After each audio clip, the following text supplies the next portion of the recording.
Let's play Burlington's Guess That Price. Back to school means back to saving. We're bringing you kids' jeans starting at, hold on a minute, just $11.99. Burlington's acing this test. What about character backpacks? We've got them starting at $12.99. Burlington's done it again. How about sneakers for the kids? A-plus brands and right on trend starting at $11.99. Saving is now in session. Burlington, deals, brands, wow! Styles and selections vary by location. We are Cultivate. Cultivate. cultivate. Cultivate. Cultivate. Cultivate. We are Cultivate.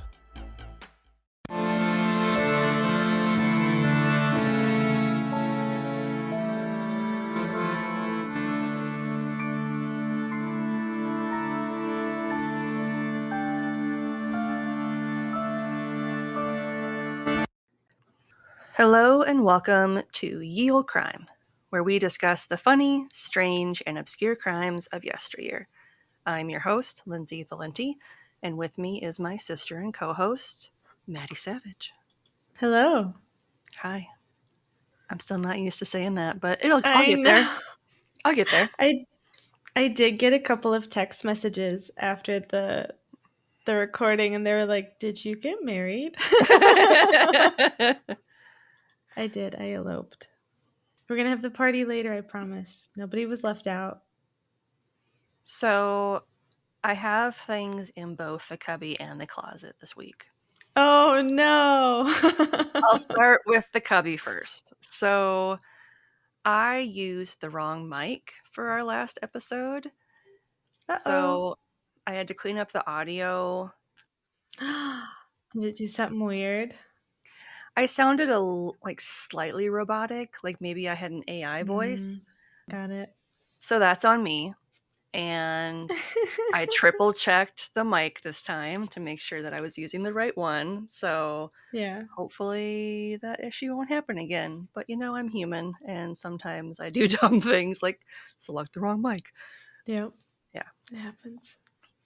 And since this is the first episode of the month, we need to thank our lovely Buy Me a Coffee sustainers. Ooh. Thank you to Charlie, Elizabeth, Sarah, Cheryl, Mariam, and June. Thank you so much. That's so many people. I know. Thank you for your support of the show. It is greatly appreciated. Mm-hmm. And lastly, this is the first episode of Birthday Month. Oh my gosh, I already forgot. Didn't I ask you to pick stuff in June or something so you would forget? Yeah, actually, it was early July because I think I might remember one, but it also feels like a fever dream, so it might not be correct. So yes, it could have been a week ago, and I still would have forgotten what. Well, I think you picked 6 to 8 different topics. So yeah, because you never really know what kind of mood you're in, right? Mhm. Is it going to be one that you're into at the time? And then you've got the ones that are super cool, but we actually want to put 12 days to, and you don't have 12 days. And then I also wanted to do a couple short guys for our birthday weeks, so you didn't have to do a lot. So it was just a little boop.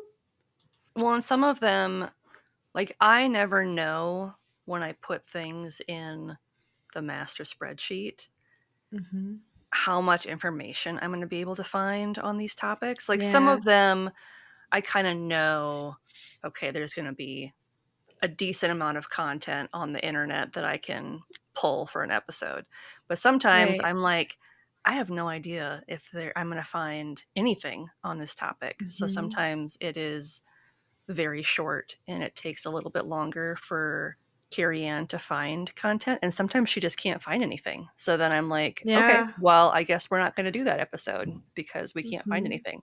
So it's always a roll of the dice. You never know. Yeah. Unless you do.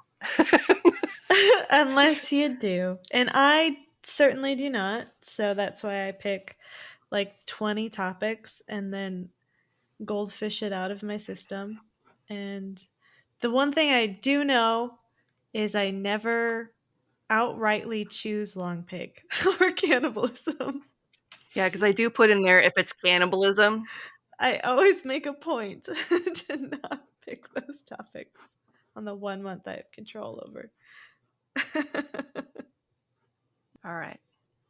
You ready? I am. The first episode of Birthday Month is going to be about Danse Macabre. Yay!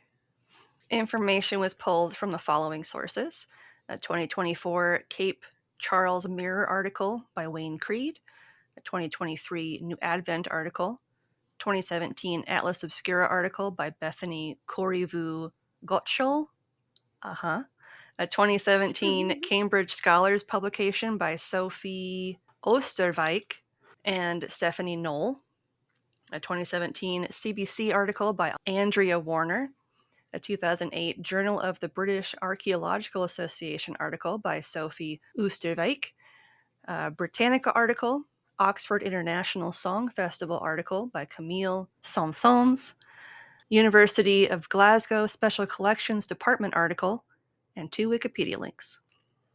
And thank you to Carrie Ann for her research assistance on this episode, and links to all of these articles will be included in the show notes.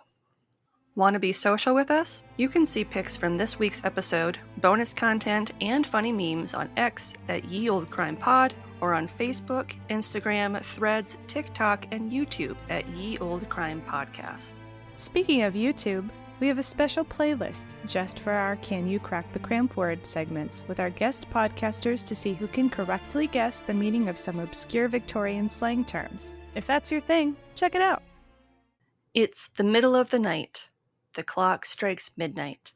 The graveyard stirs. Skeletons rise. Peasants twirl. Kings stagger and step. Death is calling, and no one can sit this dance out. I love this. I love it so much for so many reasons. This refrain, a form of memento mori, taps into the Danse Macabre, or the medieval belief regarding the inevitability of death. The Dance of Death involved skeletons escorting the living to their graves via a lively waltz. This dance didn't discriminate, typically showcasing the living from the highest ranks of the medieval society, such as the Pope or Emperor, all the way down to the lowest, namely beggars, peasants, and children. Mm-hmm. These pieces will usually show the skeletons as dancing in a lively manner, while their human counterparts are shown as clumsy or unmoving. Mm-hmm. The motif became quite common during the 100 Years' War between France and England that lasted from 1337 to 1453, as well as during the numerous outbreaks of the Black Death in Europe. I bet that was probably kind of the easiest way to tell children about death. Like maybe to make it less scary. It's like you're just dancing into your new life. I don't know. Additionally, crop failure, climate change, cholera, and pestilence were everyday occurrences. Yeah. So if we thought the world was ending now, Yeah, it was like ending all the time back then. it was total shit. It was all the time. It was bad all the time. And if one were lucky, one could hope to live to the age of 50 in the Middle Ages. Yeah. Healthy or wealthy or both. Death was everywhere, and the Dance of Death was a way to cope with the concept of mortality, especially in an age where hangings were the norm, and it wasn't unusual to see a dead body well before reaching the age of adulthood. Mm-hmm. Oh, and I suppose too, like the twitching and stuff too. Like it's such a messed up way of explaining death, but like if those kids are seeing it all the time. Yeah. Like if your kids are just exposed to people being hung or strung up. Or like just dead in the street. Just bodies floating in anywhere. Like, of course you're going to have some sort of fantastical story to make it so they don't scream as much at night. Mm-hmm. The first known depiction of the Danse Macabre dates back to 1424. This painting was large and located in the open arcade of Paris's Cemetery of the Holy Innocents in the Charnel House. The painting depicted human men and dancing skeletons in a long funeral procession, from the Pope to the humble farmer. Each of the figures was adorned in clothing that showed their social standing to distinguish them from one another easily. Mm-hmm. And this cemetery, which we have mentioned in the past in our episode on bone bread, was located in one of the busiest areas of Paris. And unlike today, where it would be a quiet place of mourning and remembrance, back in the 15th century, it was a busy hub of activity and celebration. Mm. The painting itself would have been a physical reminder to appreciate and live your life to the fullest, because none of us knows when death will come. YOLO before Drake even existed. There you go. Several depictions of the Dance of Death appeared throughout the 1400s. This type of imagery spread throughout England, Germany, Switzerland, Italy, and sections of Eastern Europe.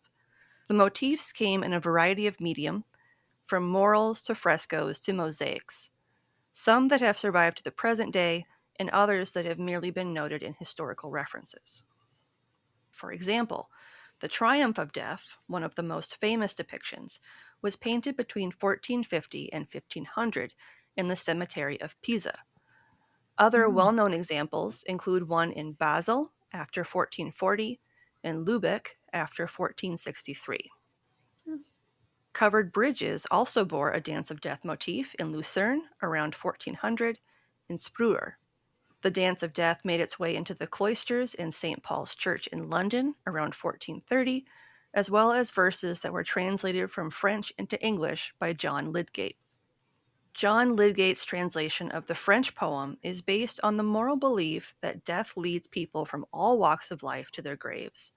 The work notes a colorful cast of characters, including the emperor, pope, cardinal, bishop, abbot, prioress, monk, nun, doctor, lawyer, merchant, knight, plowman, beggar, and a child. So that would be the procession. Yeah. That's really interesting that that would have been incredibly political at the time. Mhm. That would have been incredibly controversial. It is written in a rhyming 7-line stanza format that was quite popular throughout the Middle Ages.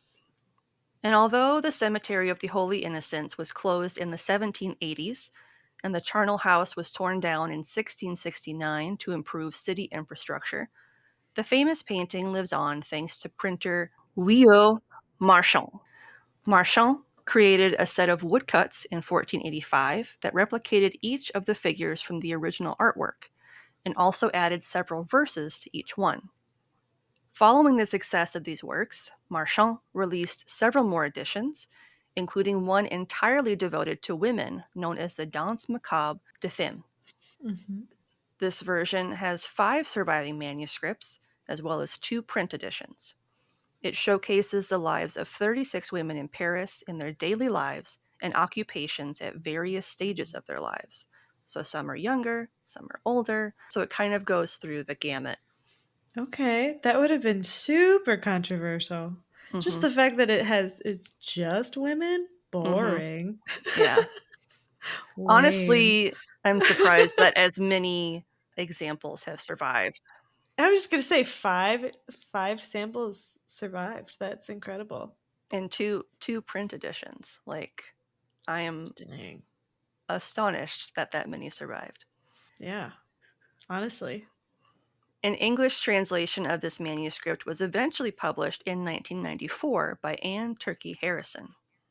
Another edition introduced 10 new characters, and this art medium would continue to grow in popularity well into the early 1500s.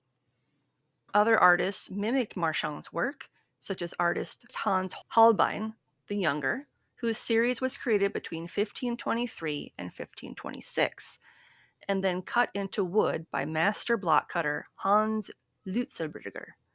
His first collection, published in 1538 by the Treacle brothers, tells the story of death as foretold in the Bible, from the moment Eve ate the apple to humanity's final breath during the Last Judgment. Interesting. Mm-hmm. The final shake of the salt. Yep. Just like the Salt Bay of the Last Judgment. Just like this, the Salt Bay of life. Yep. Like sands through the hourglass, so are the days of our lives. Salt, salt, salt. How many more can we put Yeah. in here? Hans also showcases how death can strike anyone at any time and for any number of immoral actions. One image depicts a nun kneeling in prayer, looking over her shoulder at her lover as death snuffs out his life. Not all depictions of death were dismal, such as the portrayal of a farmer who toiled much of his life to provide for his masters, who was gently guided into the afterlife by a skeleton who welcomed him into the release of death. Oh, kind of like a dog. Like you can take a nap now. Like that's so sad. I don't like that. You've done enough. You earn this. Let's. It's like the Olde pig. The Olde. Yep, pretty much. That's what. Oh no. Hans's depictions of death were so popular that when he passed away in 1543, not only were 11 editions circulating amongst the public, but also several pirated versions as well. Wow. Dang. He was the T Swift of his time. A facsimile of the first edition of his work was published in Munich as recently as 1884. Wow. Not too far off. Yeah, like 300 years later. That's really not that. Wow. That's crazy. Yeah. Religion plays a significant role in the Dance of Death tradition and its impact on the people of the Middle Ages. Plays would go on to be developed where, instead of death being the ultimate villain, he is portrayed as a messenger of God, guiding his flock to the afterlife. The Danse Macabre is a grim form of penance, reminding us to atone for our sins and live life to the fullest. Nice. I like that message. One of the oldest traces of these plays dates back to 1360 in the Spanish text La Danza General de la Muerte. It's believed that these plays were used as a liturgical drama that accompanied sermons, such as one that dates as far back as 1393 in Normandy. Nice. Similar plays cropped up throughout Europe, such as a performance in 1449 that took place in Bruges before Duke Philip the Good of Burgundy, another that took place in 1453 at Besançon, and of course, in France at the Cemetery of the Holy Innocents in 1424. Nice.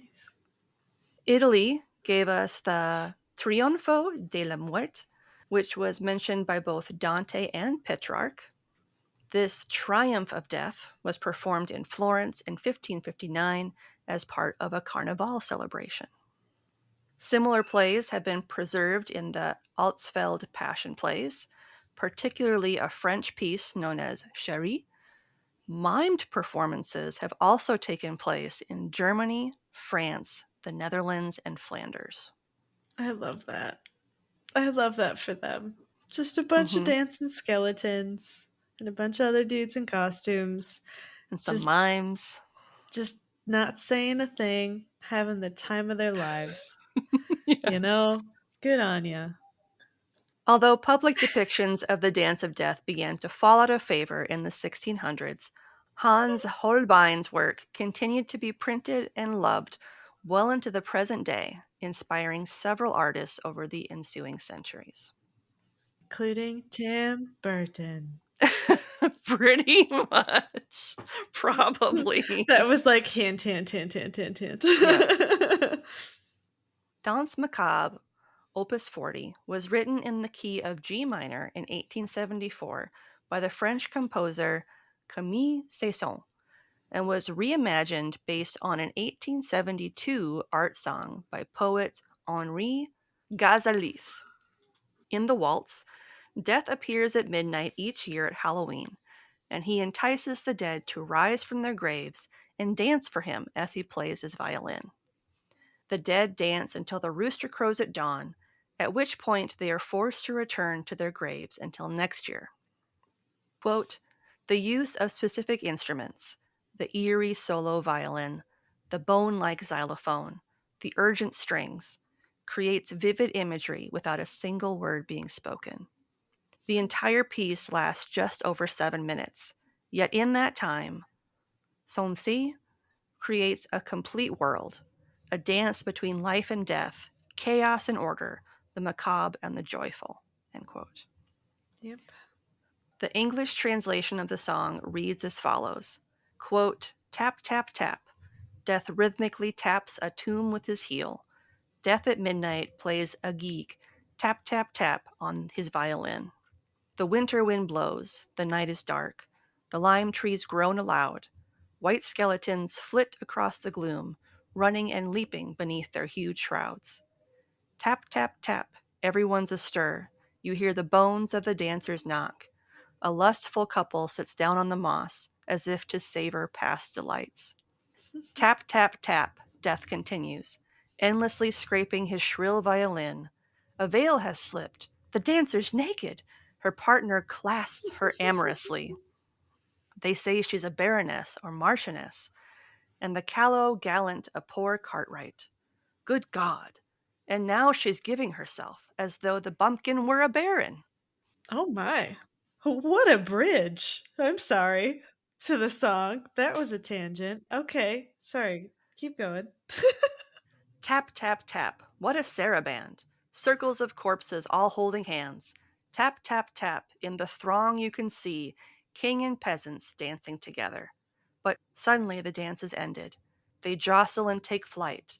The cock has crowed. Ah, nocturnal beauty shines on the poor, and long live death and equality. End quote. What kind of ye old woke nightmare fuel is that? Mm-hmm. That's sort of woke. Death was bringing Woke sexy back. black plague fever dream. This musical work is just one of many that have been composed over the centuries, from 1598 to as recently as 2023. I can't get over the tangent about like the adulterer for whatever reason. Like the philanthropy in Yeah, the middle of it. It's just like a and fuck you, Sharon. Like I don't know what that was in the middle of it. yeah. English artist Thomas Rowlandson published his satirical collection of cartoon caricatures from 1814 to 1816. Examples of his work include an apothecary who finds himself poisoned by his own medicine, as well Uh-oh. as a man known as the glutton, dying from overeating. Ah, very on the nose.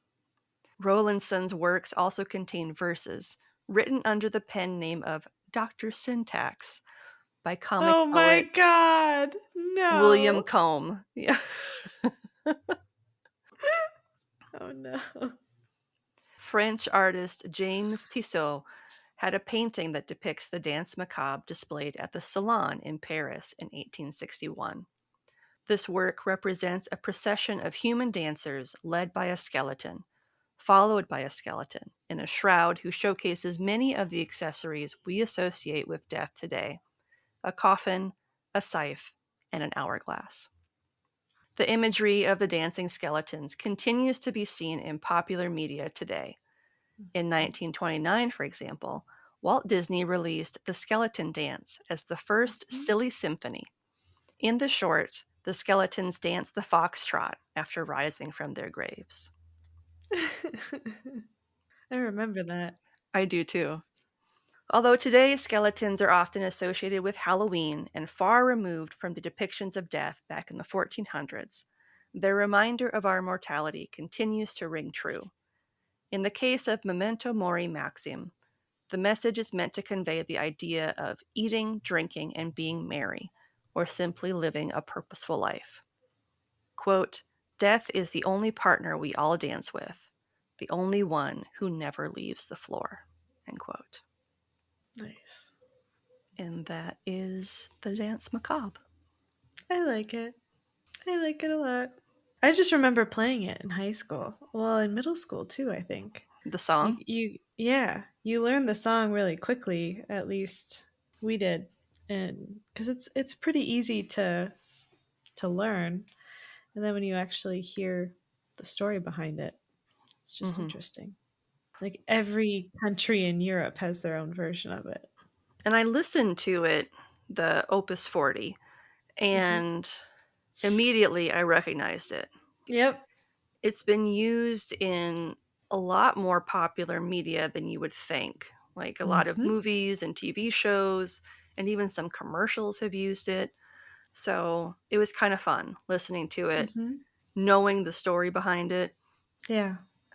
I will include a separate YouTube link in the show notes. So if you want to listen to it, you can listen to it and know kind of what we're talking about. Awesome. If you love the show, the best way to support us is to leave a 5-star rating and review on Apple Podcasts, Podchaser, Good Pods, Castbox, Podcast Addict, and or Audible. Links to all of these are in our show notes, or if you're already listening on one of these platforms, you know what to do. Oh, and while you're at it, shoot us a question you'd like to hear us answer on the pod. We'll give you a special shout out and address your burning questions all at the same time. The weirder, the better. Submit them via link in our show notes or shoot them to us in our DMs. No podcast plug this week, but Okay. we do have a listener question from Carrie Ann. All right. Choose one. Uh-oh. A book made of chocolate or toilet paper made of cotton candy. A book made of chocolate. Pretty easy for that one, because I'd just freeze it and wear a winter coat and go in the freezer and read my book. I would only read in the wintertime. Page by page. Although you'd have to be very careful because it could be very brittle if it was frozen. Yeah. You'd have to... Sometimes you'd have to choose your own adventure, you know? It's a risk you take. Whereas with me, I'd be like in the middle of reading some steamy love scene, and then I would like break the page, or it melts in my hand, and I'm just like, God damn it. I don't know what happens. I'm assuming it's sexy. I don't know. So you're going to go with the same one? I'm going to go with the same one because the idea of cotton candy melting in my ass crack. Never. No, thank you. Nope. It was a pretty instant reaction in my mind. As soon as you read it, I was like, nope. I don't like the way it looks because I know how it sounds. And just the idea of food down there, I'm not a fan. And also, I'm just picturing like a sticky asshole that you would have to wash because, like, either way, you're going to have to wash it because... Please. PSA. It's going to dissolve in your hand. It's just going to be a bad situation for everything involved. Nobody's going to have a good time, you know? No one and nothing is going to win in this situation. No. So thank you, Carrie Ann, for those lovely visuals. Thanks. Again, thank you so much. That was a fun one. We love to hear from you, and there's a couple of ways you can reach out to us. You can email us at yeoldecrimepodcast@gmail.com, where you can send us story ideas, share any spooky stories you may have, fun gifts, or even just to say hello. You can also reach out to us via snail mail. Remember mail? Our mailing address is Ye Olde Crime Podcast, P.O. Box 341, Wyoming, Minnesota 55092. Fun fact, we like to send out thank you cards with fun stickers you can't get at our shop, so it's worth the cost of a stamp. All right. What's something good you'd like to share? My hair has been so curly and fun.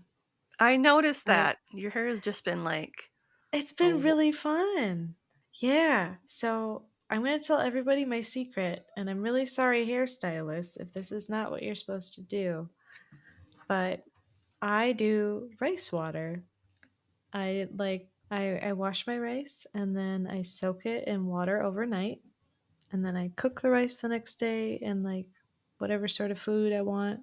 But then I take the rice water, and then I put whole coffee beans. I soak whole coffee beans in it for another night, so it smells like coffee. And then I put it in a spray bottle, and I spray my hair with it, and I scrunch it. And that's quite literally all I do. And it stays in this cute little, like, curly, wavy hairstyle. But I don't have any harsh product in it. And the collagen in the rice water apparently helps keep my hair strong. So, like, my hair's not falling out as much, and I smell like coffee, and my hair's curly, and I'm like, this is amazing. This is a So win-win-win. yeah, and I mean, how often are you buying whole coffee beans and rice? Super cheap. I mean, I do have some whole coffee beans in my pantry.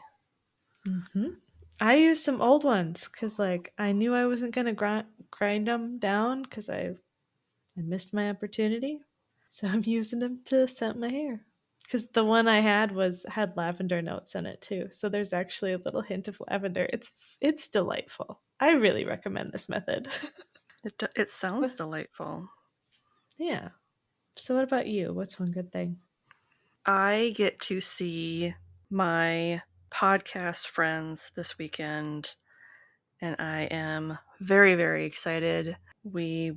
I'm meeting them in Grand Rapids, which I have never been to Grand Rapids, and I think it's going to be a lot of fun, and I'm very excited. I bet. And yeah, I feel kind of spoiled because I got to see Emily last week. I made the 4-hour trek to Madison, Wisconsin, Mhm. where I have never been there before, or I think I've driven past it, but I have never been in Or Madison like proper. through it. Yeah. Yeah. It's nice, isn't it? It's nice, but the streets are so dumb. I had the hardest time Okay. driving there. Yeah. Did you notice how like awful their streets were and how there was like a tire alignment place literally on every block?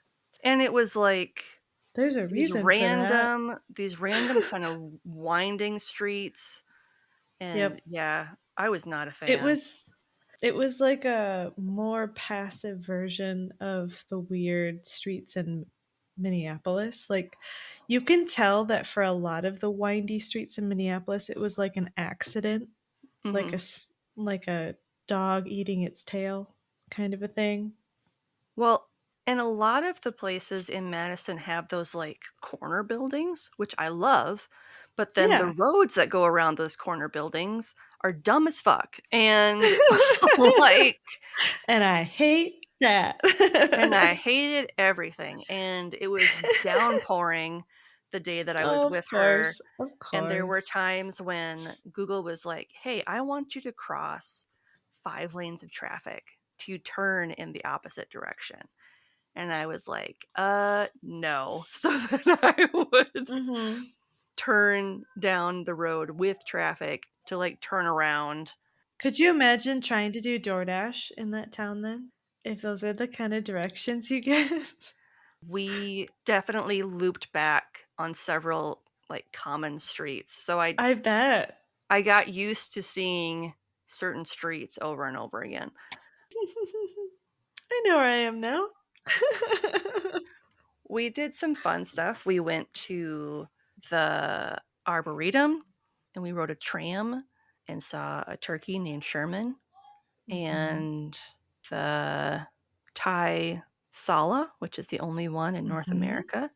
And we went to the Geology Museum, which is on campus, and it has a Mhm. bunch of really cool rocks and I fossils, bet. and I bet. that was really fun. Bet it made you want all of the rocks. Yeah, I was like, I want to hold that. I'm sorry, anytime I am a sucker for a good geode that's cut in Mm-hmm. half and has like the super smooth like ring part and then like the crusty dusty super glittery middle. Mm-hmm. I'm a sucker for those. I could have 80 million of them and it wouldn't be enough. And I hate owning objects. But those rocks, I could have 8 million of them. I don't know what it is about it.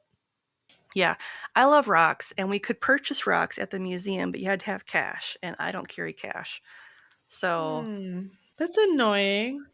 yeah, I was like, we need to find a crystal place. So then we found a crystal place. Nice. And I bought myself a carnelian skull, like a Nice. tiny little skull. And I got the girls Cute.